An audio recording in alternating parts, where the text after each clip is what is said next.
Festoon,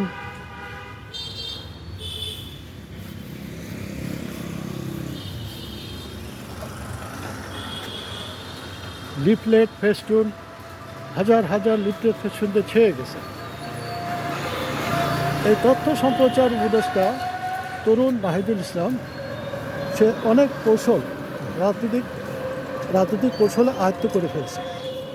সে যে এই বৈষম্য বিরোধী ছাত্ররা যে একটা দল করবে, সে দলের প্রধানভাবে শোনা যাচ্ছে।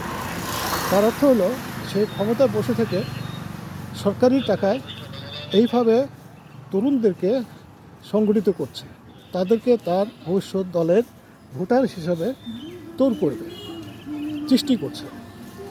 অর্থাৎ সে ভবিষ্যতে যখন রাজনীতি করবে তখন এই তরুণরাই, ওরা বলছে প্রায় 2-3 কোটি তরুণ, তারা হবে তাদের ভোটার, এবং তাদের ভোট পেলে সে ক্ষমতায় আসবে, সে জয়লাভ করবে।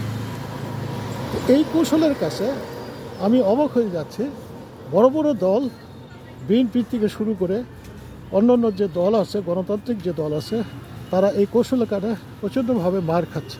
তারা বুঝতে পারছে না, যত নির্বাচন দীর্ঘ হবে, নির্বাচন দেরি হবে, তত এই সমন্বয় দল, সমন্বয়কের যে সংগঠন এবং এই যে উপদেষ্টা নাহিদ ইসলাম, আসিফ মাহমুদ সজীব থেকে শুরু করে মাহমুদ আলম, এরা শক্তিশালী হবে, এরা ভোটার সৃষ্টি করবে এবং বড় বড় দলগুলোকে নির্বাচনের মাঠ থেকে দূরে সরাই দিতে পারবে। এই কথাটা কেন তারা বুঝতে পারছে না, এটা আমি অবাক হয়ে যাচ্ছি।